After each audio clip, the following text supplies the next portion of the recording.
Oi,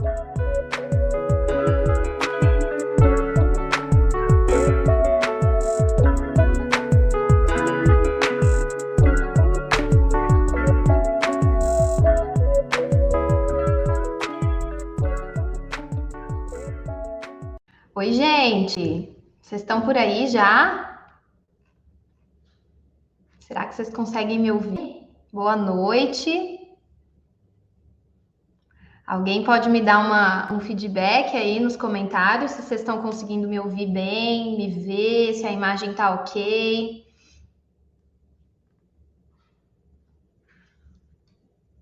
Ah, ótimo. Então tá bom, que bom que vocês já estão por aqui.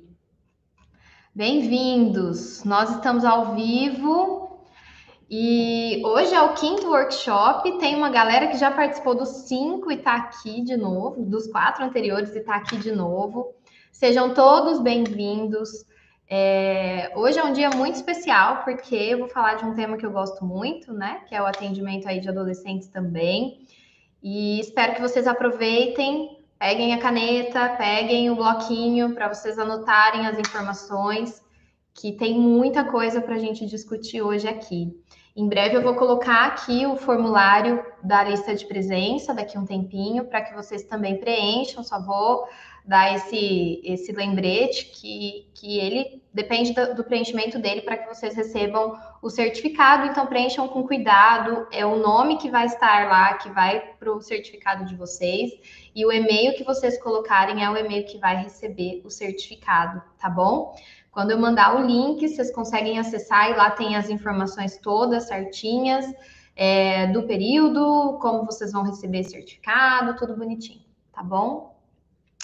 Ai, que bom, então, que tá tudo certo o áudio. Se travar alguma coisa, se vocês pararem de me ver ou de ouvir, mandem aqui no chat. Tô vendo que tem bastante alunos meus aqui. Como eu não vou ficar acompanhando o chat, senão eu não consigo ficar toda hora vendo o que vocês estão mandando aqui, me mandem um WhatsApp, qualquer coisa. Tá, caiu, tá, a gente não tá te ouvindo, que aí eu consigo ver aqui, tá bom? Bom, como vocês estão aqui, em respeito a quem está pontual aqui comigo, eu vou começar a aula. Não tem material para compartilhar a tela aqui com vocês. Eu não consigo compartilhar minha tela no YouTube, não dá. Já tentamos fazer em outras plataformas, mas travou. O meu Zoom comporta só 100 pessoas, então nós tivemos quase 300 inscrições, não caberia todo mundo no meu Zoom. Então o YouTube foi o escolhido aí para a gente conseguir conduzir. Mas eu não consigo compartilhar minha tela, até porque eu só montei um roteiro aqui de algum material que eu tenho estudado a respeito disso. E tem algumas informações importantes, tem um esqueminha que eu acho que é interessante compartilhar com vocês. Quem preencher a lista de presença, eu vou mandar no e-mail que vocês colocarem lá algumas coisas que a gente for discutindo aqui, tá bom? Bom, gente, eu sei que eu tô vendo bastante alunos aqui, um ou outro terapeuta. Essa aula é uma aula que vai estar voltada, então, principalmente para os atendimentos aí de adolescentes, né? Já que esse é o tema central, onde nós vamos discutir sobre o manejo das emoções e do estresse na adolescência. Todo mundo que está aqui, se não foi, ainda é adolescente.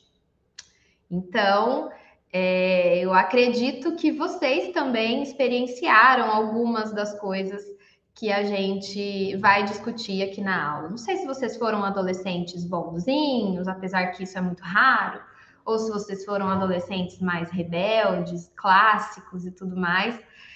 Mas talvez vocês se identifiquem com algumas coisas aqui. Eu tenho alunos muito jovens, né, que ainda são adolescentes, inclusive, que podem acompanhar aqui a aula. Mas o foco, eu estou dizendo, e a aula vai ser voltada para você, profissional ou futuro profissional da psicologia, tá bom?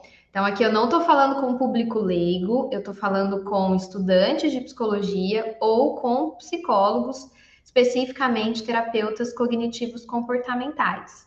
Afinal, essa aula é pautada nessa abordagem, que é a abordagem que guia a minha prática clínica. Eu sou terapeuta cognitivo comportamental e eu vou conduzir, né, obviamente, a compreensão dessa questão da regulação emocional na adolescência e do estresse na adolescência sob a ótica da TCC. Inclusive, eu vou me apresentar para quem não me conhece. Eu recebi muitas inscrições de pessoas de todo lugar do Brasil, então muitos talvez ainda não sabem quem eu sou. Uma breve apresentação: eu sou a Tamires, eu sou psicóloga, sou terapeuta cognitivo-comportamental, sou psicóloga clínica, sou docente do curso de graduação e pós-graduação em psicologia e terapia cognitivo-comportamental. Atualmente eu atendo exclusivamente online, inclusive vocês estão aqui comigo no meu home office nesse momento. E além de terapeuta cognitiva, eu também sou supervisora clínica e supervisiono aí várias pessoas incríveis e terapeutas incríveis que estão comigo nessa jornada para a gente, né, pensar juntos e ajudar cada vez mais os pacientes. Bom, depois que eu terminar a aula, eu vou correr aqui o bate-papo para ver se vocês tiveram, se vocês mandaram dúvidas, se vocês quiserem perguntar alguma coisa, mandem aqui no WhatsApp. No WhatsApp não, no bate-papo, que aí no final da aula eu entro aqui para verificar se alguém ficou com alguma dúvida e tentar saná-las, tá bom? Então, tendo em vista que essa aula é para profissionais ou futuros profissionais de psicologia, talvez eu use alguns termos técnicos, então se alguém não entendeu alguma coisa, dá uma pesquisadinha aí no Google rapidinho, já que vocês estão com o celular ou o notebook, ou podem ir perguntando aqui sobre alguns termos que vocês não entenderem, tá bom? Bom, o workshop, então, ele é essa aula aberta para vocês, e a cada vez que eu me proponho a fazer workshop, e dá muito trabalho, viu, gente? Porque tem que fazer milhares de coisas para eu conseguir estar aqui. A cada vez que eu me proponho a fazer um workshop, eu tento buscar temas que ou já foram sugeridos por vocês lá no Instagram, ou são temas que geralmente eu vejo recorrentemente nas supervisões, né, dos terapeutas e também dos estudantes. Enfim, e eu tenho percebido que recentemente eu tenho recebido muitas demandas de atendimento de adolescente e terapeutas muito perdidos em compreender sobre todo esse processo. Já que a adolescência parece um transtorno, né? Então, o adolescente, ele parece alguém que tem alguma psicopatologia, mas nem sempre ele tem, né? Às vezes isso é uma condição esperada do próprio desenvolvimento. E quem já estudou psicologia do desenvolvimento, né, das crises e tudo mais, entende aí do que eu estou dizendo. Bom, então pensando nessa questão dos adolescentes, a gente sabe que esse período específico do desenvolvimento, que é a adolescência, existem muitas transformações, né? E a gente está falando de indivíduos que muitas vezes estão fragilizados emocionalmente. Porque imaginem que o adolescente, ele é grande demais para ser criança e pequeno demais para ser adulto. Ele está no meio. E às vezes os pais olham para aquele adolescente e colocam regras demais ou, né, rígidos demais, como se eles fossem crianças. Ou olham, outras vezes olham e esperam coisas demais, como se aquele adolescente já fosse adulto. Então, o período da adolescência ele é caótico não só para o indivíduo que convive e o indivíduo que é, né? Mas também para as pessoas que estão em volta e que também provavelmente já se esqueceram de como foi a adolescência delas, que no caso estou me referindo aos cuidadores, aos pais e a quem convive, né, com esses indivíduos. Muitas transformações acontecem e também a gente não pode deixar de frisar as transformações físicas, que é exatamente nessa etapa do desenvolvimento que o corpo começa a mudar esteticamente, fisicamente falando. Então, as características físicas do adolescente e essas variações nessa maturação, elas também são fatores de risco muito importantes como forma de influenciar o autoconceito que esse adolescente vai ter a respeito deles. Então, eu vou dar um exemplo aqui para vocês. Vamos pensar adolescentes de 13, 14 anos.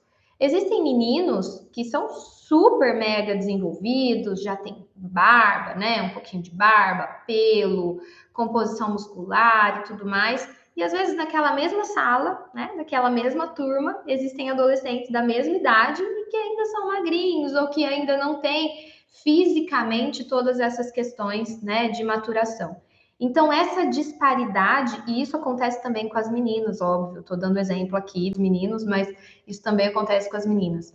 Essa diferença da maturação, então, estar fisicamente desenvolvido, mais desenvolvido ou menos desenvolvido, é um fator muito preponderante aí para o autoconceito dos indivíduos que estão aí nesse período da adolescência. E aí, o que acontece? Qual que é o ponto central disso tudo? Essas influências emocionais, tudo isso que o adolescente convive e passa, pode interferir nessa flutuação e na instabilidade do humor, assim como nessa dificuldade de regulação emocional. Inclusive, um dado interessante que eu estava pesquisando aqui para elaborar essa aula para vocês, tem um estudo que mostra o quanto a experiência emocional durante o período da adolescência ela é muito mais intensa do que comparado em outras etapas da vida. Então, quando um adolescente está triste, aquela experiência tristeza é muito mais aguda do que a mesma experiência vivenciada em outras etapas da vida, ou quando criança, ou quando adulto, ou quando idoso e tudo mais. Então, essas experiências o qual o adolescente passa nesse período, eles costumam ser mais sensíveis a elas, tá? E aí, assim, né? A gente sabe que o indivíduo que está nesse período do desenvolvimento, ele está sujeito a grandes desafios, até porque ele também está num período onde as pessoas esperam coisas deles, né? Então, esperam que eles, com 17 anos, saibam o que eles vão querer fazer profissionalmente, esperam que eles tenham resultados que muitas vezes estão além das possibilidades com as quais aquele adolescente poderia cumprir, né, dentro da sua realidade. Enfim, diversas cobranças que acontecem nesse momento, até porque é uma etapa do desenvolvimento de descobertas também. E isso faz com que eles passem por vários eventos estressores e experimentem essas emoções de uma forma muito mais exacerbada.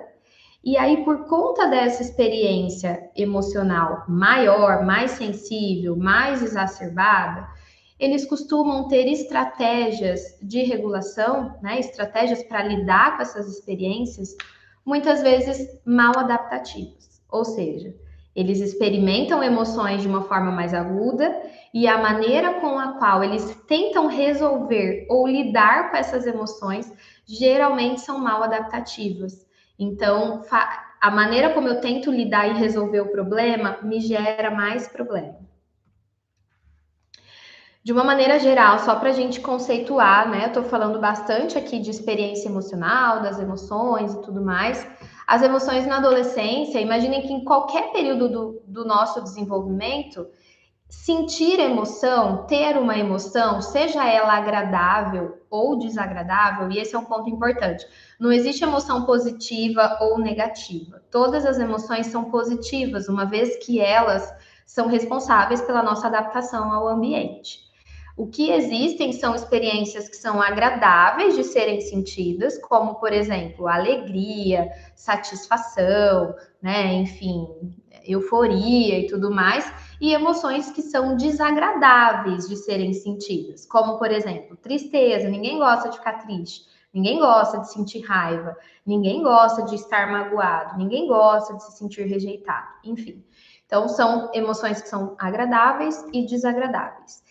E essas emoções, né, sejam elas de qualquer tipo, elas meramente são reações que envolvem tanto questões comportamentais, de ação, como experienciais, daquilo que você sente de fato, e também fisiológicas, a um estímulo que está dentro do ambiente e que vai gerar aquela emoção, tá? Então, imaginem que na adolescência, por ser uma fase de muitas mudanças, não só físicas, mas também afetivas, um período onde o adolescente está encontrando outras responsabilidades, tendo e vivenciando situações muito estressantes, né?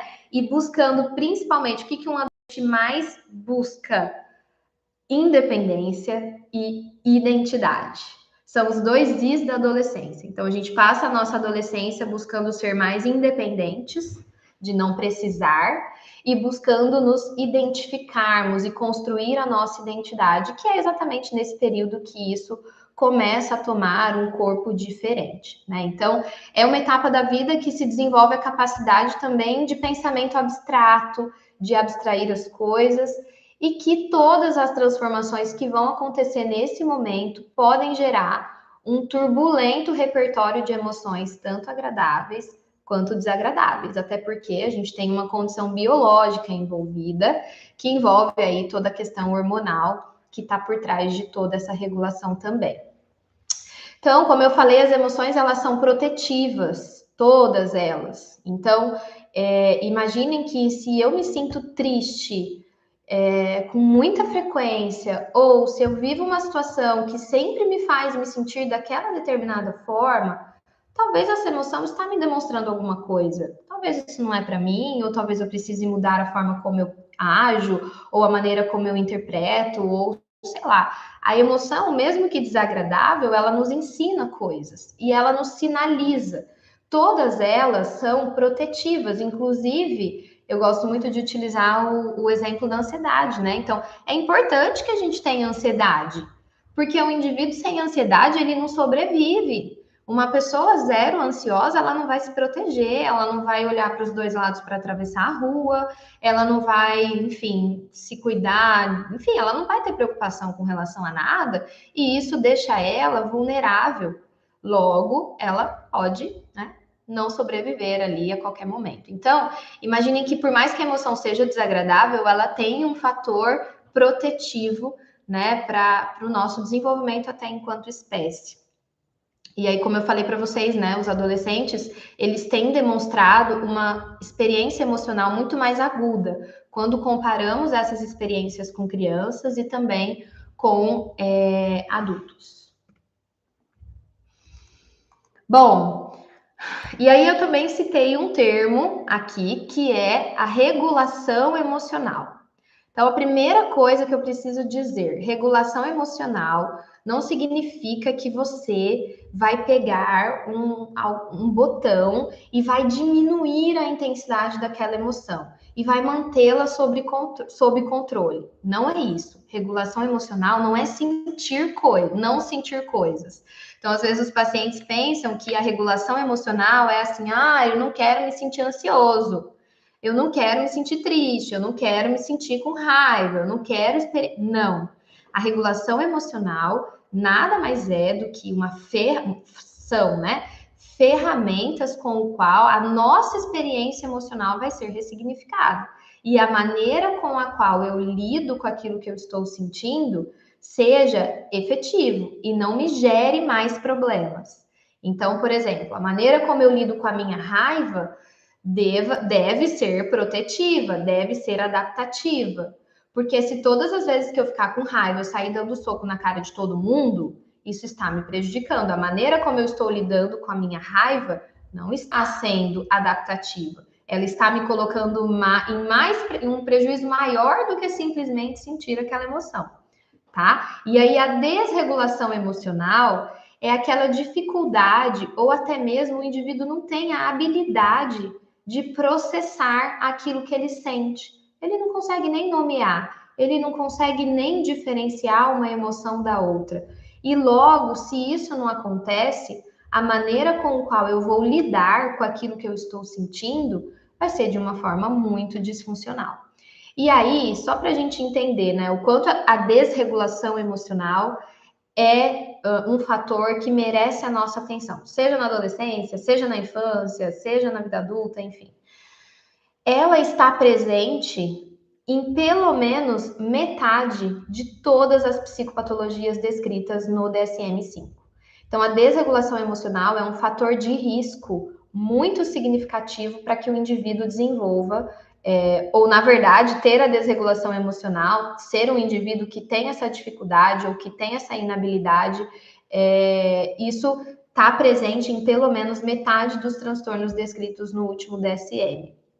E ela é um fator fundamental para o desenvolvimento de transtornos na adolescência. Então, um adolescente que tem uma dificuldade na regulação emocional, isso é um fator de risco que coloca ele dentro de uma listinha de um risco aumentado a desenvolver algum transtorno mental. E aí, olhando para a questão da psicopatologia, o que já é descrito? Quanto mais cedo um transtorno aparece, pior costuma ser o prognóstico. Então, quanto mais cedo eu desenvolvo depressão, quanto mais cedo eu desenvolvo pânico, quanto mais cedo eu desenvolvo qualquer transtorno clínico, né? Pior pode ser o meu prognóstico. Então, quando a gente vê crianças deprimidas, crianças ansiosas, crianças com transtornos específicos, quanto mais cedo isso aparece, pior costuma ser o prognóstico. E aí, talvez ele passou ali o período da infância, mas se aquilo começou na adolescência, já é cedo também, comparado a se isso, né, por exemplo, apresentasse ali no futuro, já na vida adulta, enfim. Então, assim, por conta de todas essas transformações que vêm acompanhada dessas emoções que são mais sensíveis, que são mais sentidas agudamente ali pelos indivíduos que estão na adolescência, além dessa tendência que o adolescente tem de negativar as experiências que ele tem, e diminuir os afetos positivos, porque adolescente é ranzinza, né, gente? É difícil encontrar um adolescente feliz, livre, saltitante por aí. Você vai achar uns adolescentes meio revoltado com a vida. E é esperado, é até saudável que isso aconteça. Então, é natural do desenvolvimento que o adolescente minimize as coisas positivas e aumente as coisas negativas, como distorções cognitivas. E pensando se, vamos colocar aí num potinho um adolescente que está passando por transformações físicas, que está passando por transformações psicossociais, que está buscando ser aceito num grupo, o que não é fácil na grande maioria das vezes, que está procurando ser mais independente de pais que muitas vezes são altamente castradores, né? Tá procurando, e na verdade, dentro desse potinho, ele minimiza as coisas positivas, aumenta as coisas negativas e ainda tem dificuldade de regular o que ele sente. Vocês conseguem perceber o quão disfuncional e o quão perigosa pode ser essa mistura? Por isso que é importante que a gente olhe para os adolescentes, que a gente olhe para as famílias, que a gente oriente os pais e que a gente atenda efetivamente essa demanda. Pensando em juntar tudo isso, todos esses ingredientes, muitas vezes os adolescentes eles costumam ter estratégias de enfrentamento muito ruins para lidar com todas essas dificuldades, como por exemplo, se cortar, beber, fumar, começar a usar droga, né? Enfim, a gente pode pensar em várias outras estratégias compensatórias aí, que quando iniciadas na adolescência, aí vocês entendem o que é tentar resolver um problema e criar vários outros? Então, se eu tô triste demais e eu começo a me cortar para aliviar a dor emocional e começar a sentir dor física, o quanto que dali não pode descarrilhar várias e várias outras coisas? Então, é importante e é relevante que a gente pense nessa condição. Então, imaginem um adolescente que está sendo bombardeado, transformação, responsabilidade, os pais pressionando, eles estão ainda tentando entender quem eles são, a que grupo eles querem pertencer. Tudo isso somado às emoções que eles costumam sentir mais agudamente, né? Tanto as agradáveis quanto as desagradáveis. Se eles têm um manejo adequado dessas emoções, se eles conseguem regular isso, de fato eles conseguem ter um desenvolvimento saudável, né? E aí isso passa a ser uma questão muito pontual do período do desenvolvimento.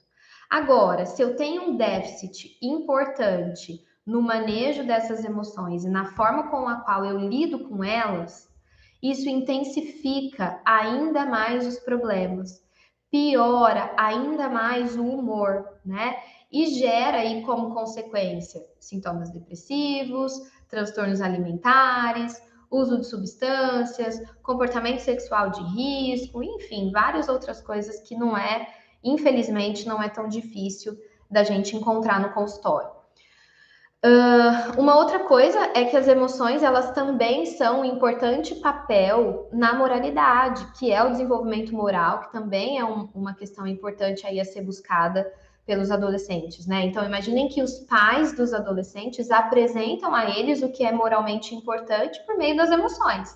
Então, se ele faz uma coisa que é moralmente adequado, ok, eu fico feliz, eu reforço, Se eles fazem ou se comportam ou pensam ou seja qualquer coisa que pelos pais é julgado como imoral ou qualquer outra coisa que seja, os pais ficam bravos, batem, gritam, xingam, enfim, não quero nem pensar o que os pais podem ser capazes de fazer.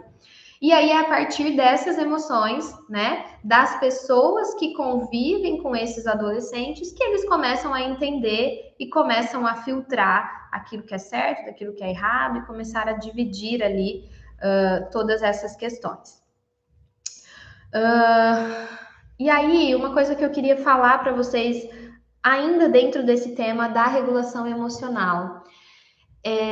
A adolescência é um período muito suscetível para o desenvolvimento de transtornos alimentares, principalmente falando aí dessa questão do próprio desenvolvimento da maturação mesmo, física do corpo.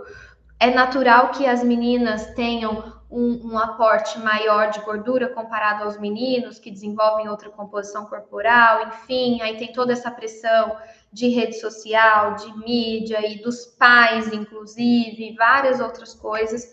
E aí a gente sabe que os adolescentes têm um risco muito aumentado de desenvolver algum transtorno alimentar. A prevalência, só para vocês entenderem, é de 7 a 31% nos meninos, muito alta, e de 15, olha o dobro, de 15 a 57% nas meninas. Quais são os principais fatores de risco para esse desenvolvimento dos transtornos alimentares na adolescência? Assédio moral, você tá gorda, você tá feia, olha suas amigas, olha como que você tá, você não larga desse computador, você não larga desse celular, não faz uma caminhada, não faz nada, você é uma imprestável, uma preguiçosa, isso é assédio moral, tá? Além também de outro fator de risco, a percepção empobrecida do peso corporal ou uma distorção e sintomas depressivos. Tudo isso junto num potinho é uma bomba relógio para que tanto os meninos ou as meninas, eu dei o exemplo das meninas, que acaba sendo mais frequente, desenvolvam a questão do transtorno alimentar. Um outro ponto também é a questão das drogas, né, meu povo? Então, imaginem que o uso de substâncias psicoativas, eles são exponencialmente acontecendo ali no período da adolescência. Então, é quando eles começam a beber, é quando começam a fumar, experimentam um beckzinho, começam a cheirar, usar outros tipos de drogas, até porque a droga pode ser, para muitas vezes, condição para que você seja aceito num grupo. Então, se você está num grupo de adolescentes que bebem, se você não bebe, talvez você não está se identificando. E às vezes você nem quer beber, mas o adolescente ele é suscetível e ele vai pelo grupo na grande maioria das vezes. Né? Então, enfim, às vezes isso pode ser colocado como uma condição ou não. E a gente está falando de um adolescente não tem ainda o seu desenvolvimento, inclusive anatômico, do seu cérebro completo. Ainda está em desenvolvimento. E qualquer substância psicoativa vai influenciar nisso significativamente. Por isso que adolescente usar droga, beber loucamente, fazer várias coisas nesse sentido, é um grande fator de risco para várias outras coisas depois, até porque a substância gera ali um sistema de recompensa no cérebro, e isso, enfim, não é o tema da aula hoje, mas só para dizer que o uso de substâncias psicoativas pode ser uma maneira com a qual adolescentes que tenham dificuldade na regulação emocional tendem a lidar com o que eles sentem, tá? O que pode gerar, né? O uso de substâncias psicoativas na adolescência pode afetar a capacidade cognitiva. Então, o adolescente tem dificuldade aí no processamento das informações, pode influenciar na aprendizagem e principalmente nos comportamentos no que diz respeito ao controle dos impulsos, projetando isso, inclusive, ali para a vida adulta. Tá legal? Um outro fator de risco aí relacionado a essa questão da adolescência e da regulação emocional são os maus tratos psicológicos. Então, eles são violência psicológica na adolescência, é um prato quente para desenvolvimento de transtorno mental. Óbvio que não só isso, precisa estar associado a vários outros fatores, mas eles são fatores preditores de problemas emocionais e comportamentais nessa etapa da vida. Então, um adolescente que é rejeitado, que é aterrorizado, que é isolado, que é explorado, que nega-se a capacidade de resposta social, ou seja, que são ditos como inúteis, indesejados e não queridos, tudo isso é um prato cheio para um desenvolvimento aí de algo mais sério, associado, óbvio, a vários outros fatores. E aí, uma questão interessante para a gente pensar, até relacionada a essa ideia de autoeficácia emocional, né, do indivíduo se sentir competente em lidar com aquilo que ele está sentindo na adolescência. Imaginem que se sentir autoeficaz na condição da regulação emocional é a capacidade que ele vai ter de se engajar em comportamentos que são efetivos e apropriados relacionados àquela experiência que ele está sentindo.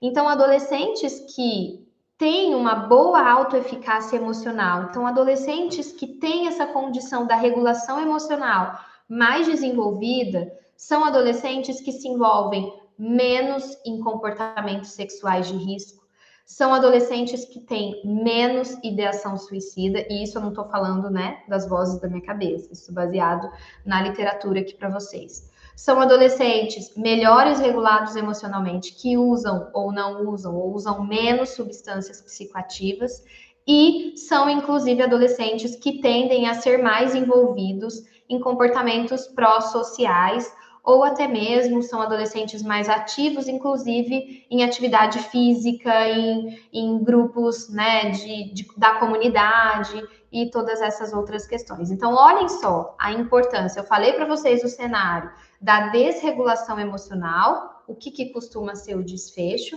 e o cenário de uma autoeficácia nessa questão da regulação emocional, que coloca esse adolescente num polo mais adaptativo, num polo que dá a ele uma condição de desenvolvimento emocional mais saudável, tá? E aí pensando, né, o que a gente utiliza dentro da TCC como forma aí de técnicas de regulação emocional nesse período da adolescência? Isso é muito específico, tá? O terapeuta que atende adolescente, ele necessariamente precisa ser um terapeuta mais desenvolto, um terapeuta intolerante, mais tolerante à frustração, desculpa, porque atender adolescente é você planejar uma sessão e chegar nela e talvez ir para um outro caminho totalmente diferente daquilo que você planejou, e tá tudo bem, uma vez que isso faz parte do processo. Então, nós precisamos ser criativos, flexíveis e tolerantes ao atender essa demanda.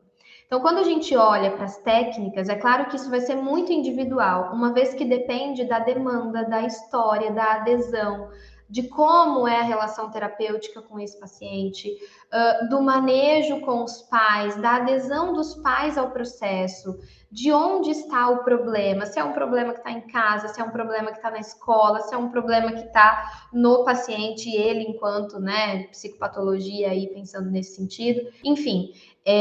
A gente utiliza de uma forma muito individualizada. O que eu vou falar aqui para vocês, eu vou cuspir as ideias aqui do que pode ser mais generalizado, mas pensando que a gente sempre vai implementar a intervenção de maneira individual e daquela que faça sentido. Não é porque existe essa técnica de regulação emocional que é essa exatamente assim que eu tenho que aplicar com o meu paciente. O básico, as pessoas não sabem o que elas estão sentindo. Então, a psicoeducação sobre as emoções, ela está na base, tá? Então, eu preciso demonstrar para esse paciente o que são emoções. Quais são as emoções? O que a gente tem de emoção que é a emoção primária, a emoção secundária? Quais são as emoções geralmente agradáveis que ele costuma sentir? E as desagradáveis? Ele consegue nomear aquilo que ele está sentindo? Uma das formas que eu particularmente gosto muito de fazer eu levo uma lista de todas as emoções, de todos os nomes, né, das emoções, e eu peço para que ele me diga quando foi a vez que ele sentiu aquilo de uma forma mais intensa. Então, por exemplo, medo. Qual foi o dia que você sentiu mais medo na sua vida? Medo é uma emoção. Nossa, foi um dia que eu estava andando de ônibus e aí eu percebi que tinha uma pessoa me seguindo e eu desci num ponto e fui correndo até na minha casa. Esse dia foi muito louco. Ok. E qual foi o dia que você se sentiu mais alegre? Nossa, foi um dia que eu fiz tal coisa, fui em tal lugar, lá. Qual foi o dia que você sentiu mais raiva na sua vida? nossa, foi um dia que, enfim. Então, eu costumo levar essas emoções todas descritas e fazer essas perguntas para entender até o quanto esse adolescente entende daquilo que eu estou perguntando e perceber quais são as distorções que ele faz a respeito dessas emoções. Então, por exemplo, eu não gosto muito de nomear a emoção, eu estou me sentindo nervoso. Por que, que eu não gosto muito dessa nomenclatura? Porque vocês entendem que o nervoso pode significar coisas muito diferentes para pessoas diferentes. Então, às vezes, o nervoso para mim, eu me sentir nervosa está mais relacionada a quando eu me sinto mais brava. Para outras pessoas, se sentir nervosa está mais relacionado, nossa, eu tô nervosa, de tensa. Para outras pessoas, o nervosa pode estar mais relacionada ao irritada.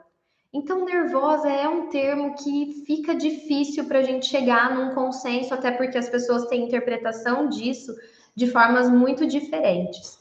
Mas todas as outras emoções podem auxiliar e é super legal quando a gente consegue coletar todas essas datas, ouvir como foi a experiência, o que, que a pessoa sentiu, como ela lidou com aquilo, né? Enfim, de maneira muito significativa. Então, a psicoeducação sobre o que a pessoa está sentindo é a base. Ela precisa entender o que são emoções, por que, que elas existem, quais são as nomenclaturas relacionadas às emoções, até porque se ela não sabe o que, que é, você não vai conseguir ajudá-la a lidar com aquilo, né? Então, diferir o que são emoções de pensamentos, porque às vezes você pergunta assim para o paciente, principalmente adolescente: ah, você estava nessa situação lá na escola, e aí o que você pensou? Aí eu pensei que eu fiquei muito nervosa, muito tensa, muito irritada. E aí eles dão um pensamento relacionado à emoção. E não, emoção não é pensamento. Emoção, pensamento é pensamento. Fazer essa diferenciação auxilia aí no processo do paciente. Uma outra coisa, uma outra forma de intervir é ampliar o repertório sobre as emoções. Ou seja, esse indivíduo ele tem zero de repertório, de reconhecimento e de formas de identificar aquilo que ele sente. Logo, ele não tem também um repertório adequado da maneira com qual ele vai lidar com todas aquelas experiências. Então, a gente precisa aumentar o repertório sobre as emoções, possibilitar essa identificação, a classificação e a discriminação dessas intensidades também das emoções. Porque me sentir com raiva de tudo não é ruim. Eu posso me sentir com raiva e a raiva me ajudar até num processo em resolver alguma coisa, né? Me sentir ansiosa num grau adaptativo não é ruim, faz com que eu funcione, faz com que eu faça coisas, faz com que eu resolva coisas. Agora, me sentir ansiosa num nível hard, isso me paralisa, me deixa impossível de resolver pendências, me deixa altamente comprometida em talvez pensar sobre as coisas. Então, não é o que eu estou sentindo que vai me gerar prejuízos. Muitas vezes é a intensidade daquilo e a maneira com a qual eu vou lidar com aquilo que me vai trazer prejuízos, e não meramente a experiência emocional. Porque entendam a experiência emocional como uma onda. Ela acontece, ela vem, ela tem seu pico e a experiência emocional declina-se naturalmente. O que faz ela demorar a declinar é a maneira com qual a gente lida com ela. Vou dar um exemplo clássico aqui para vocês. Você tá triste. Seu namorado terminou com você. Você tá mal, você tá na fossa. Você não põe um tênis e vai correr. Não. Você liga a televisão, põe lá no YouTube, coloca Marília Mendonça, uma sofrência daquelas, sabe? Abre, pega uma cerveja, pega um litro de vinho, chora, vai ver as fotos antigas, vai sofrer. Vocês estão entendendo que o que está perpetuando aquilo que você está sentindo é a maneira como você está lidando com aquilo que você está sentindo e não meramente a experiência emocional? E é isso. Às vezes, a maneira com a qual a gente lida com as coisas faz com que aquilo perpetue o sentimento, faz com que aquilo demore com que ele passe, né? Demore com que ele de fato decline, porque naturalmente vai declinar, tá? Uma outra coisa é quando a gente faz o treino de assertividade associado à experiência emocional. Então, às vezes, por exemplo, uma pessoa que está se sentindo muito triste, ela costuma ser passiva nas situações e não fala aquilo que ela gostaria, não fala aquilo que ela está sentindo, não fala que ela está incomodada, não consegue dizer não. Ou às vezes uma pessoa que está ali numa experiência emocional de raiva tem uma postura mega agressiva, mega invasiva, e isso deixa essas pessoas com déficits significativos ali na maneira com o qual eles vão se impor, né, e de certa forma conduzir ali as questões envolvidas no ambiente. Então, o treino de assertividade associado a essa intervenção da regulação emocional também é muito importante. Uma vez que, se eu estou triste, eu não digo para ninguém e eu me isolo, a chance de outras pessoas saberem que eu estou triste, ou a chance de outras pessoas entenderem exatamente o que está me deixando triste, diminuem drasticamente, tá? E aí, obviamente, também, né, fazer toda essa psicoeducação com relação às alterações fisiológicas e comportamentais relacionadas à experiência emocional e também ao comportamento com o qual o indivíduo vai tentar lidar e neutralizar aquela emoção desagradável que ele está sentindo. É muito importante a gente levar em consideração o ambiente que o adolescente está inserido, tá, gente? Tudo isso eu estou falando aqui para vocês num cenário ideal, num cenário em que os pais não são o problema, num cenário em que os pais aderem às intervenções de vocês, num cenário em que esse indivíduo tenha um espaço saudável para que ele possa se desenvolver emocionalmente, tá? Mas às vezes o problema está exatamente aonde deveria estar a solução. E aí fica muito difícil até discutir sobre isso numa supervisão aí alguns dias com uma colega, de que assim, às vezes o adolescente, ele não tem com quem contar. Às vezes as pessoas que mais deveriam apoiá-lo, ou que mais deveriam tolerar, ou ajudar, ou incentivar, são as pessoas que adoecem ele. E aí nós ficamos, enquanto terapeutas, de mãos atadas muitas vezes. E o processo terapêutico, então, se volta a capacitar esse adolescente, a dar habilidades e ferramentas para que ele consiga sobreviver num ambiente hostil, para que a gente consiga diminuir o dano, para que a gente consiga tornar aquela convivência menos prejudicial possível, o que é muito triste, né? O tratamento deveria vir por outra via, mas quando a gente considera esse ambiente, a gente reconhece todas essas limitações, o foco acaba sendo em capacitar esse adolescente para que ele tenha essas condições, né, de lidar com todas essas questões. O que eu falei até agora, eu demorei quase 1 hora para falar só de emoções, até porque o tema da aula é o manejo das emoções e do estresse na adolescência. E o estresse também é algo que a gente precisa dizer, né? A gente não atende só o adolescente deprimido, ansioso.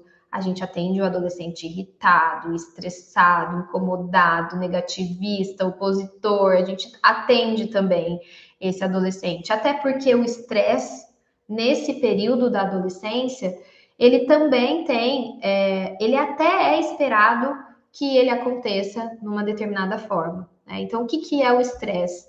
É uma resposta de adaptação de um organismo a uma situação estranha. É algo que rompe com a homeostase do indivíduo, é aquilo que gera crise, né? E ele, muitas vezes, o estresse, ele é composto de sintomas, né? Sintomas não, desculpa, componentes cognitivos de pensamento, comportamentais, da maneira como eu ajo, e fisiológicos, coisas que eu sinto e que meu corpo expressa. Então, qualquer coisa que demande a nossa adaptação e o nosso reequilíbrio da nossa condição enquanto ser humano pode gerar esse estresse, tá? E aí a gente sabe que a gente vive num momento, né, numa era onde a sociedade em si, todas essas outras questões contribuem para sintomas de ansiedade e de estresse no indivíduo. Pressões cotidianas, família, futuro, o que eu vou querer fazer da minha vida, coisas que eu preciso saber resolver, responsabilidades que me caem. Imaginem uma adolescente grávida. Imaginem o como isso é significativo. Tudo isso, pensando nesses contextos mais hostis, são grandes potencializadores dessa experiência aí que acaba sendo o estresse. E aí, como que a gente pode identificar e manejar esses sintomas de estresse nos adolescentes? Então, vamos pensar, quais são os sintomas do estresse? Sintomas interpessoais, o que geralmente são os sinais? adolescentes muito tímidos, adolescentes que têm dificuldade de se relacionar e de se vincular a outras pessoas, adolescentes que ficam isolados, adolescentes que têm dificuldade em se comunicar. Tudo isso são sintomas interpessoais que o estresse pode estar aí, né, nos bastidores. E as alterações psicológicas, o que geralmente acontece quando a gente está falando de estresse na adolescência? Sintomas depressivos, então humor deprimido, é comum que aconteça, desesperança, ansiedade e uma sensibilidade aumentada.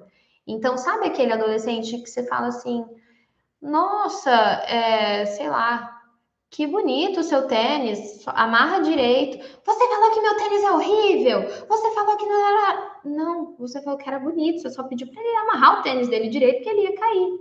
Né? Então, essa sensibilidade aumentar, hipersensibilidade, né? Na verdade, a crítica ou a qualquer coisa que aconteça também é um sintoma que o estresse possa estar ali nos bastidores. E as alterações de cognição e de comportamento, que são a dificuldade de se concentrar, a memória, a aprendizagem fica comprometida, o desinteresse pelas coisas, ele não quer fazer nada, o uso de drogas e várias outras formas. E os sintomas físicos do estresse, que pode ser dores no corpo, na cabeça, adolescentes que transpiram demais, que suam demais, gripes frequentes, apertamento dos dentes, né, de ranger os dentes, enfim, tudo isso são sintomas físicos que o estresse também pode estar ali enquanto coadjuvante. Gente, antes de eu passar para a avaliação das fontes da fonte dos estresse, eu vou colocar aqui no bate-papo o link da lista de presença.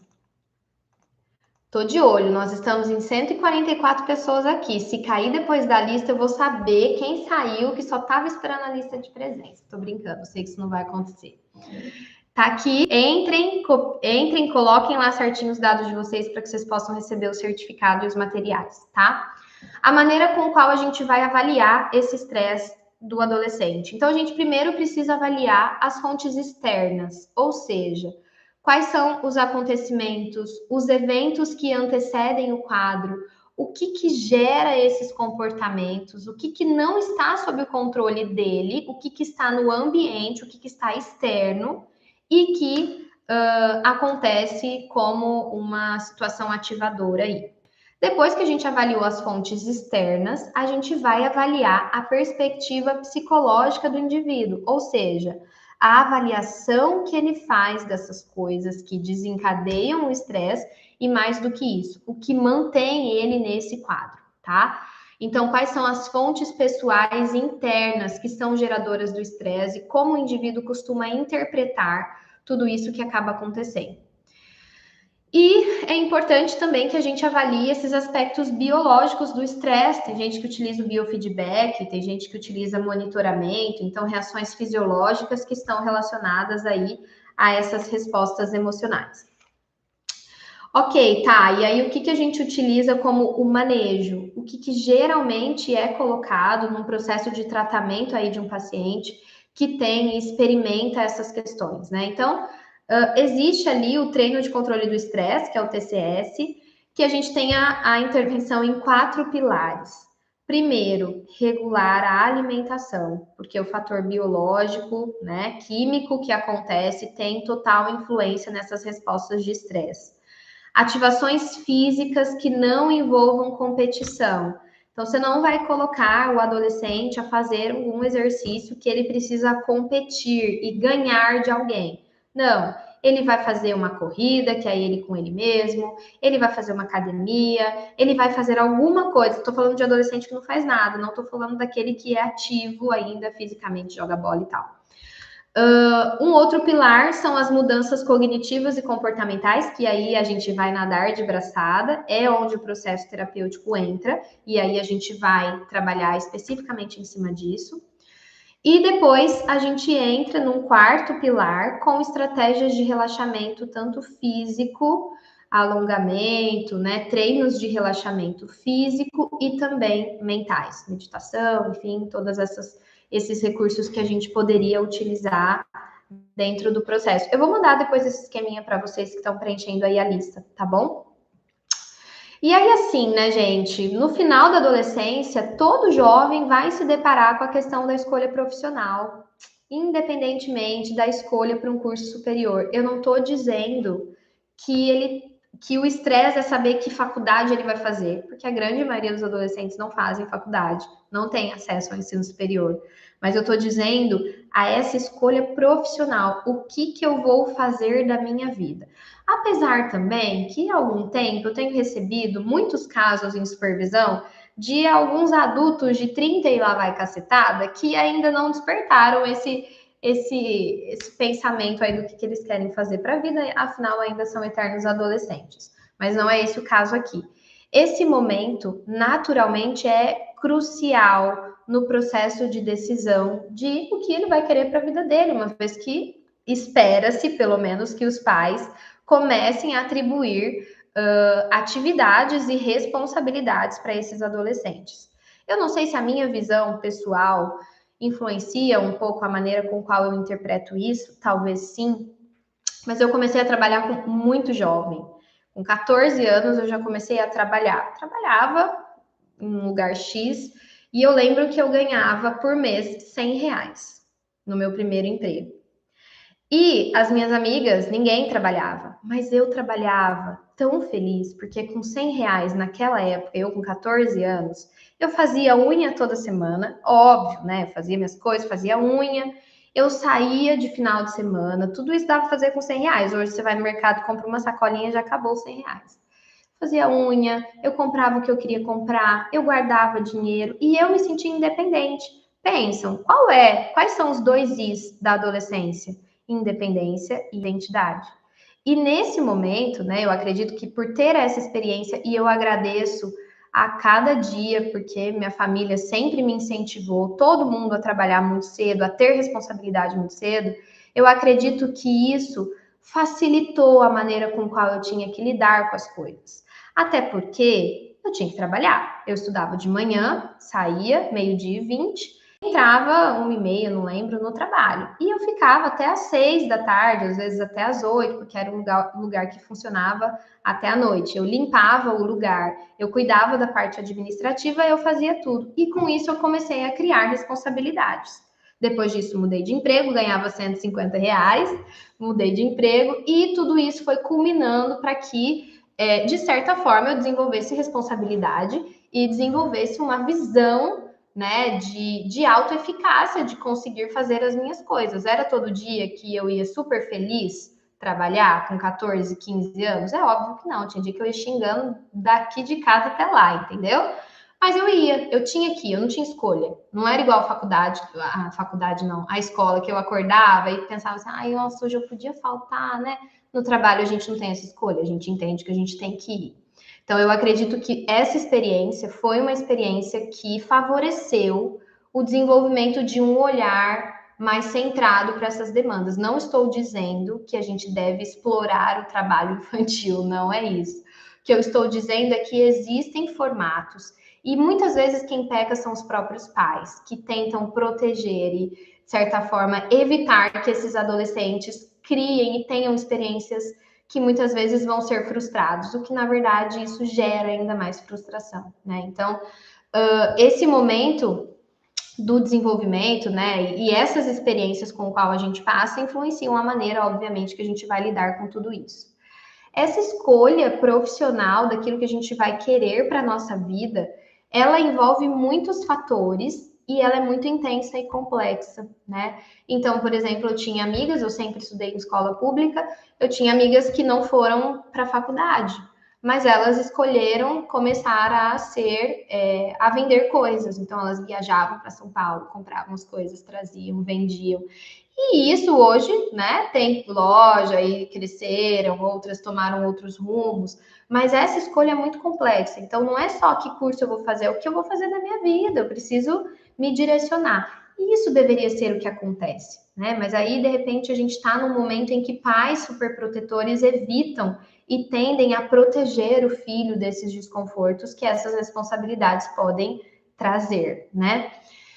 E aí também o desejo da entrada no curso superior diante de um outro desafio, o vestibular, pais que esperam resultados muito maiores do que aquele adolescente está disposto a fazer e se entregar para isso, cobranças, comparações, sua irmã passou, você tem que passar também, se a família é de advogado, você tem que fazer direito, se a família é de nunca tem ninguém, mas hoje a gente tem dinheiro, você vai fazer medicina. Então, essas imposições, essas cobranças, exatamente nesse momento do desenvolvimento, também costuma ser uma grande fonte aí de comprometimento psicológico entre os jovens que estão nesse período.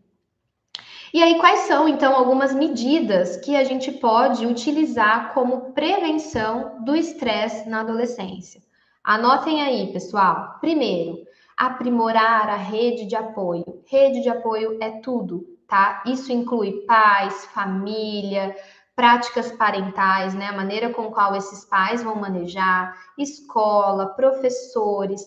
E aí a gente tem que manter essa rede de apoio no meio. Não é uma rede de apoio que super protege, mas também não é uma rede de apoio que negligencia. Então, eu preciso de uma rede de apoio condensada, de uma rede de apoio coerente e, mais importante ainda, persistente, consistente, tá?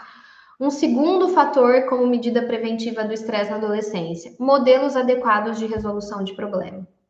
Então, se seu filho de 12 anos bate na escola e você é chamado todas as vezes para ir lá, porque ele brigou na escola e ele chega em casa, ele apanha, você está dizendo para ele que é batendo mesmo que vai se resolver o problema, porque você está batendo nele porque ele bateu em alguém. Então, nós precisamos desenvolver modelos mais adequados de se resolver problemas, de sentar, de conversar, de escrever, de discutir, de pensar juntos, né? E da maneira com qual cada problema deva ser resolvido. Um terceiro é participar de pelo menos uma atividade em que o adolescente se sinta completo, motivado, relaxado e que ele se sinta bem fazendo aquilo. Posso confessar qual era a minha atividade preferida na adolescência? Não era preferida, porque eu gostava também de não fazer vários nadas e de só sair e jogar vôlei. Era coisa que eu gostava, amava. Mas eu gostava de bordar. Eu sempre bordei. E eu bordei a minha adolescência inteira. Bordava ponto cruz, eu bordava toalha, pano de prato, vendia, né? E eu costurava, colocava os passa-fitas para ficar bonito.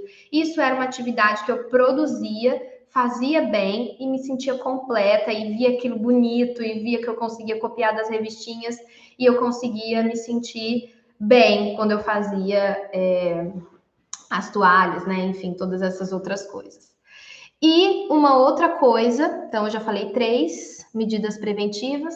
Gente, não quer dizer que todo adolescente tem que bordar, tá? Isso eu tô falando, não vou falar a minha idade aqui, lógico, alguns sabem, mas faz muito tempo. Talvez bordar não seja uma atividade legal. Sempre quis saber fazer crochê, mas foi algo que eu nunca consegui aprender. Acho que eu sou um pouco limitada nisso. A última coisa, né, do que foi proposto nesse protocolo aí de manejo do estresse é auxiliar no sentimento de pertencimento a um grupo que é essencial nessa fase do desenvolvimento, e isso, inclusive, prevenindo problemas como bullying ou quaisquer conflitos com os pares. O adolescente se sentir pertencente é muito importante a um grupo, amigos que acolham, que sejam consistentes, que sejam pessoas com que ele sabe que ele pode contar. Pode ser os amigos do vôlei, pode ser os amigos do futebol, pode ser os amigos da escola, pode ser os amigos que gostam da música que ele gosta, mas essa sensação de identificação também é muito importante. Identidade e identificação. E aí, né, só para a gente fechar a ideia, pontualmente, às horas, a adolescência, então, ela é marcada por todas essas transformações e essa transição da infância para a vida adulta. Então, a gente está no meio do caminho, não no meio, né? Mas a gente está entre dois momentos do desenvolvimento muito cruciais, que é a infância e a vida adulta. Então, o adolescente é pequeno demais para ser adulto e grande demais para ser criança. E isso gera uma dificuldade do manejo aí dos pais e da própria identificação dele. Esse momento vai exigir muitas adaptações, o que vai gerar estresse por natureza, bem como também enfrentamento de realidades muito diferentes que ele vivenciava até enquanto ele era criança, né? Não existe um momento em que você olha para a sua vida, né, para a sua história e fala assim: bom, agora eu não sou mais criança, agora eu sou adolescente. Não tem um dia que vira uma chavinha. Até essa chavinha ser virada, muita água passou debaixo dessa ponte. Vocês não se recordam o dia, provavelmente, que vocês viraram adolescente, porque é uma transformação, é um processo. Você ser olhado enquanto adolescente também é um processo para os seus pais, porque eles provavelmente te veem como um bebê, te veem como uma criança.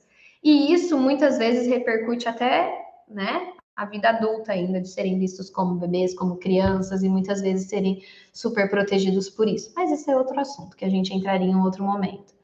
As transformações, então, elas podem interferir nessa flutuação do humor e nessa exacerbação emocional que muitas vezes é expressa por essa fragilidade socioemocional do jovem e que, óbvio, né, gente, se os nossos pais não aprenderam a se regular, é óbvio que eles não vão saber nos ensinar.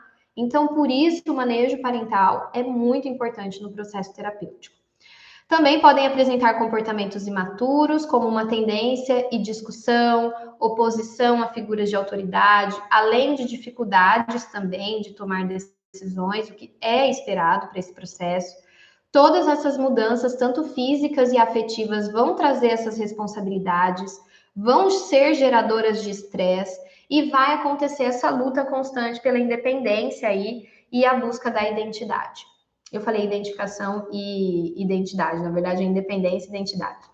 Além disso, os estados emocionais, eles se tornam mais negativos no início ao meio da adolescência. O final da adolescência, início da vida adulta, costuma ser mais brando, tá? Ele está vivenciando, então, fatores estressantes que estão rompendo com a homeostase que nem existe na adolescência, tanto internamente quanto externamente, e vivendo numa realidade contemporânea aí com cobranças, com imediatismos, né, com essa intensificação dos sintomas de ansiedade, de estresse. E isso, inclusive, eu vejo na própria geração dos meus alunos, que não conseguem esperar. Não dá, gente. É uma coisa assim, não tolera a esperar coisas, não tolera o tempo das coisas, atropelam coisas, colocam os pés pelas mãos, não estão atentos às coisas. Então, por exemplo, eu gosto muito desse exemplo de quando a gente era criança, aqui, o pessoal mais velho, se a gente queria jogar videogame, você tinha que esperar, pelo menos era aqui na minha casa e das pessoas que eu conheço. Não sei vocês se eram privilegiados e tinham uma televisão só para vocês, mas aqui era uma só para a família inteira. Você tinha que esperar acabar o jornal, você tinha que esperar acabar a novela, e depois da novela você tinha um tempo para você jogar, porque depois você tinha que dormir, no outro dia você tinha que ir para a escola. Pelo menos era assim que a banda tocava aqui. Hoje, o adolescente, a pessoa, ela tem acesso full time a qualquer tipo de jogo, a qualquer lugar, em qualquer jeito, no computador, no celular, no tablet, não sei na onde. Não tem essa limitação temporal.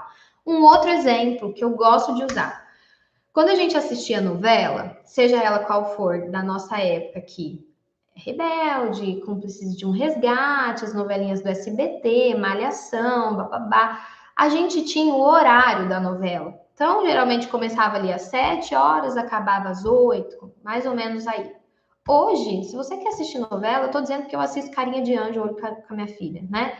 Você pode passar um dia inteiro assistindo Carinha de Anjo, porque tá tudo lá na Netflix. Você não tem a limitação de ter que esperar amanhã o próximo episódio. Não, já tá tudo lá.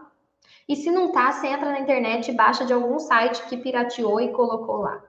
Então, eu não estou dizendo que os pais não colocam limites, eu estou dizendo que o momento em que a gente está, as condições, essa velocidade de informações bombardeiam e interferem diretamente nessa capacidade de se regular em determinadas situações e entender que as coisas têm um tempo. Por isso nós estamos lidando com adolescentes imediatistas, por isso que nós estamos lidando com pessoas que querem tudo para ontem, que não conseguem esperar e que se desesperam e não conseguir abrir um grampo de um lugar, entendem? Então, tudo isso culmina com vários outros fatores históricos, sociais, políticos, culturais, que associados a tudo isso, né, podem desencadear todo esse comprometimento. Só fazendo um adendo, no curso de férias que a gente vai ter agora no mês de julho, Vai ter um módulo que eu vou falar só sobre TCC na infância e na adolescente, porque parece tão difícil. E aí eu vou discutir com vocês uma forma aí de conduzir casos de crianças e casos de adolescentes e principalmente a maneira com a qual a gente utiliza do recurso do manejo parental, da orientação de pais, já que essa foi lá no meu Instagram a campeã das maiores dificuldades de atendimento de criança e adolescente, que é exatamente a adesão dos pais no processo. Inclusive, fica o convite aqui para vocês. As inscrições do curso de férias estão abertas. Quem se interessar pode me chamar lá no meu Instagram ou me chama aqui no WhatsApp que eu mando o link para vocês. E quem esteve aqui até agora tem um cupom de desconto. Só vocês entrarem em contato comigo. Podem me chamar no Instagram ou podem me chamar no WhatsApp, quem tiver, que eu encaminho o cupom de desconto que fica válido até semana que vem, caso vocês queiram participar, tá bom? Agora é isso, gente. Eu queria saber se vocês têm alguma pergunta, se vocês gostariam de saber alguma coisa da aula. Deixa eu ver, rolar um pouquinho aqui a barra do bate-papo.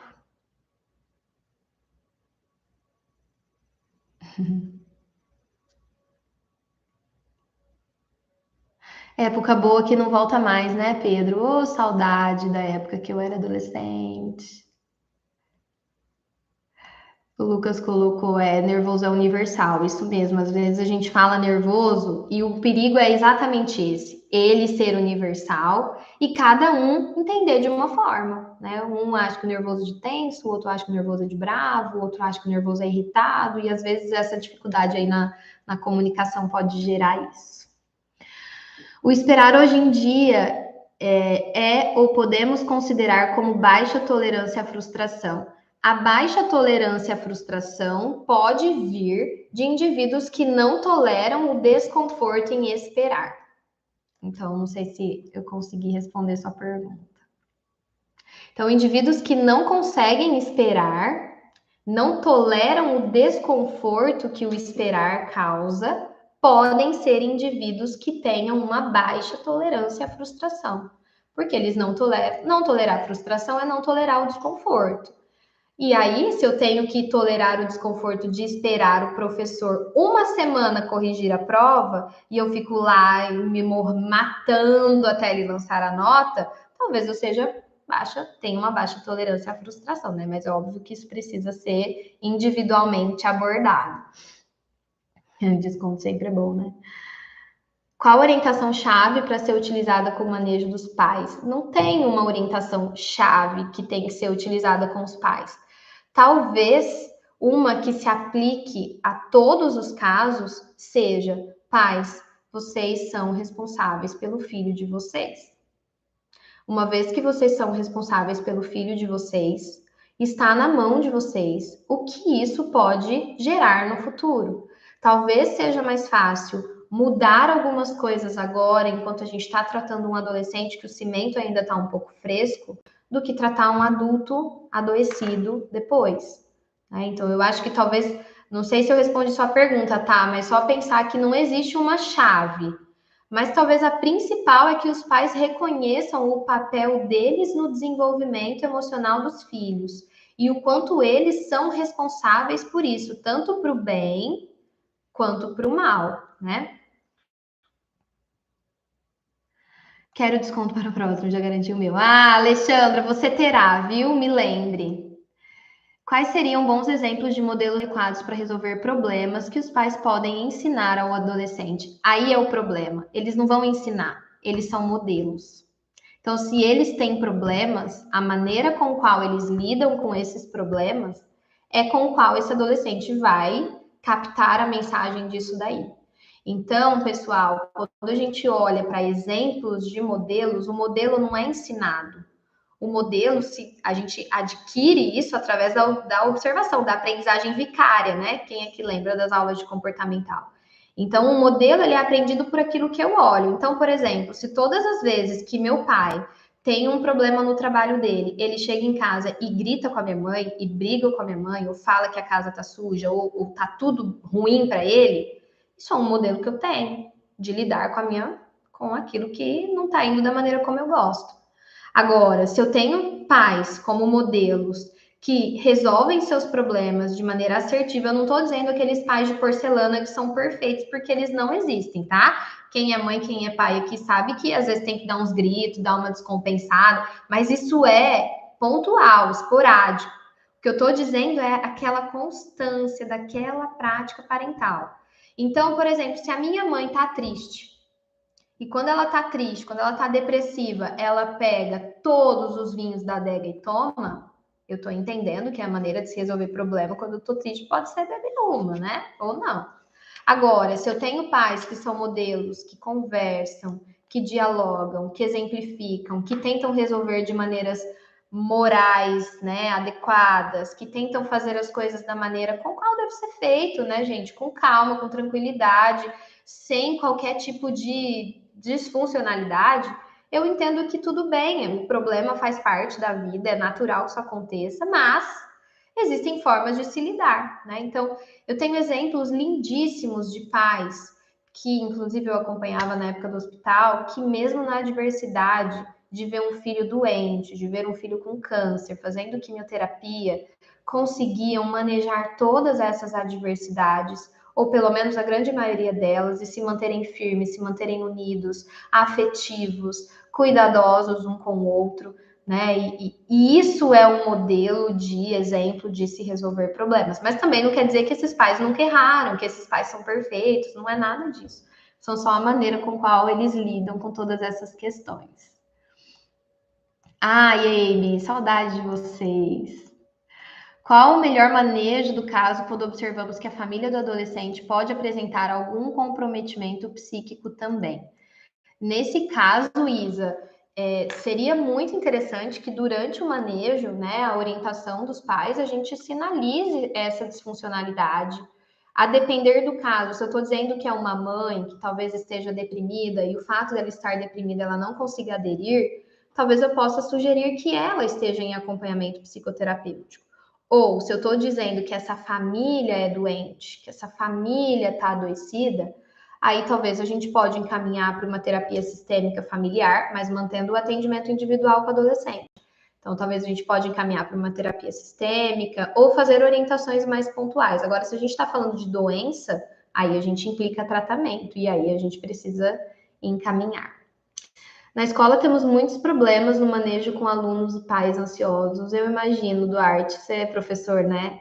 Eu imagino que isso aconteça. Aula incrível, como sempre. Obrigada, Lu, Júlia, Alexandra, Julie. Como seria o manejo com pais separados, onde existe uma competição entre eles? É um caos. É um caos. Trabalhar com adolescentes que têm pais separados, não estou dizendo que o separado é o caos. Eu estou dizendo que quando há conflito e competição entre eles. Porque às vezes existem famílias que os pais separados são mais funcionais do que se estivessem casados, a depender, né, de como isso acontece. Mas quando existem disputas judiciais, quando existe alienação parental, quando existem essas disputas de guarda, de qualquer tipo de litígio entre os pais, tudo isso complica. Até porque, às vezes, a gente pode estar lidando com uma mãe que tem a medida protetiva contra o pai. Então, você não vai poder chamar o pai e a mãe ao mesmo tempo para fazer uma orientação. Você não pode colocar os dois na mesma sala se ela tem uma medida protetiva, né? Então, aí você vai ter que balancear essas coisas. Geralmente, quando os pais são separados, a orientação precisa acontecer. Se eles não têm qualquer tipo de medida protetiva, eu oriento que as devolutivas sejam feitas com os dois juntos. Se existir qualquer coisa que impeça, não tem problema, fazemos separado, né? Por mais que não seja o ideal, mas é importante que ambos recebam essa informação. Uma estratégia que eu utilizava quando eu atendia tanto criança como adolescente, eu fazia grupo de WhatsApp. Era um caos no celular, ainda é, viu, gente? Por isso que eu demoro para responder. Eu fazia um grupo, então o grupo do paciente tal, e aí lá tava o pai, a mãe, a pessoa que cuidava. Então, ó, hoje tô mandando como tarefa de casa, tal e tal coisa, ou semana que vem gostaria de falar com vocês, vamos agendar uma sessão, e aí a gente costumava fazer esse tipo de manejo. Mas trabalhar com pais que competem entre si realmente é muito difícil, até porque um vai tender a invalidar o esforço do outro ou a usar coisas até para comprar a parte do terapeuta. É muito comum que isso acontece, né? Acontecer. Então, por exemplo, uma pessoa, o pai começa a falar que a mãe faz tal coisa como se ele fosse o melhor, e a mãe vai e fala, e eles fazem com você, terapeuta, que na verdade eles fazem com a criança, né? Com o adolescente. E aí eles reproduzem esse modelo com você. E aí a gente utiliza disso. Uma estratégia interessante também é fazer essas orientações com os dois e utilizar a mediação de conflitos, né, para que a gente possa tentar chegar a algum tipo de conclusão. Ah, muito obrigada. Obrigada, Gabi. Mari.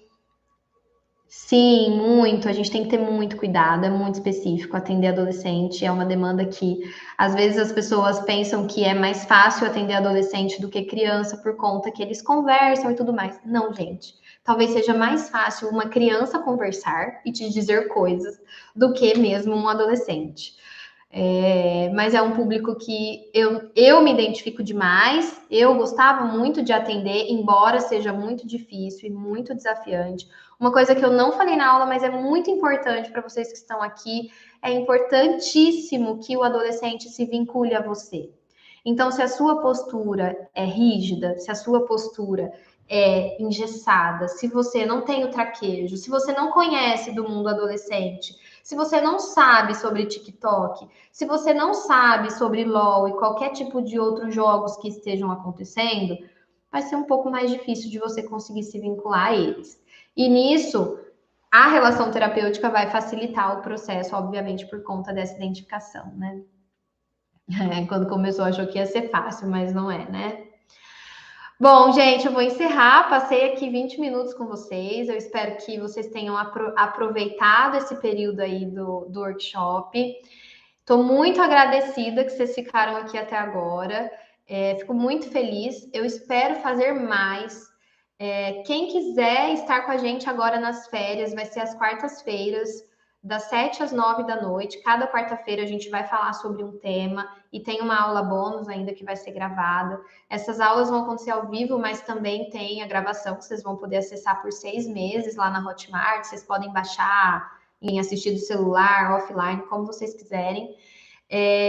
Quem quiser estar com a gente, pode me chamar aqui e a gente conversa. Quem já fez a inscrição e teria o desconto, me lembra que eu vou anotar na minha agenda para o próximo ter o desconto da participação, tá bom? Um beijo, foi um prazer estar com vocês essa noite e a gente se vê por aí. Até mais.